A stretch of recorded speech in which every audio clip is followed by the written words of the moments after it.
বানরের স্বভাব আমাদের সকলেরই জানা। মানুষের হাত থেকে খাবার কিংবা প্রয়োজনীয় জিনিসপত্র ছিনিয়ে নেয়া তাদের চিরচারিত স্বভাব। বিশেষ করে খাবারের প্রতি তার আগ্রহ সীমাহীন। কিন্তু এবার যে কাণ্ড ঘটালো একটি বানর, তা দেখে আপনিও অবাক হয়ে যাবেন। কাছে বসে দুরন্ত এক বানর উড়াচ্ছে কারি কারি টাকা, আর তা কুড়াতে গাছের নিচে ভিড় করেছেন শত শত মানুষ।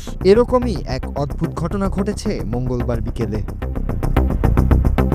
একজন স্কুল শিক্ষক তার আইনজীবীর সাথে যাচ্ছিলেন জমি সংক্রান্ত দাপ্তরিক কাজে। তার ব্যাগে ছিল নগদ ৮০,০০০ টাকা। নথিপত্র দেখাচ্ছিলেন আইনজীবীকে আর ব্যস্ত ছিলেন কথা বলায়।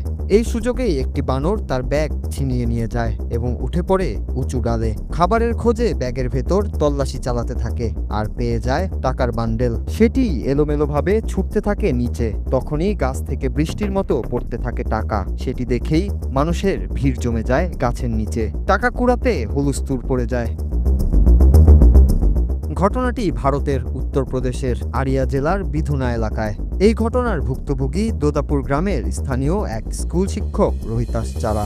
স্থানীয়দের বরাতে জানা যায় ৮০,০০০ টাকার মধ্যে ৫২,০০০ টাকা ফেরত পেয়েছেন সেই স্কুল শিক্ষক। বাকি টাকার মধ্যে কিছু টাকা ছিঁড়ে ফেলে সেই বানর, আর বাকি টাকা ভিড়ের মধ্যে লোপাট করে ফেলে সেখানে থাকা মানুষজন। স্থানীয়দের দাবি, সেখানে বানরের উপদ্রব সবসময় থাকে, তবে সাধারণত খাবার বা অন্যান্য জিনিসপত্র ছিনিয়ে বা চুরি করে নেওয়ার ঘটনা স্বাভাবিক হলেও এমন অদ্ভুত কাণ্ড এর আগে কখনো ঘটেনি।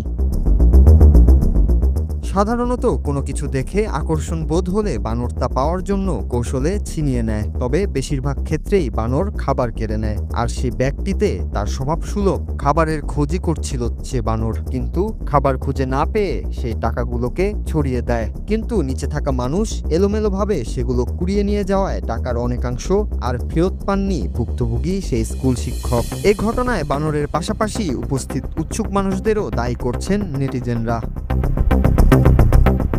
নূর Raju, Bangla TV news desk.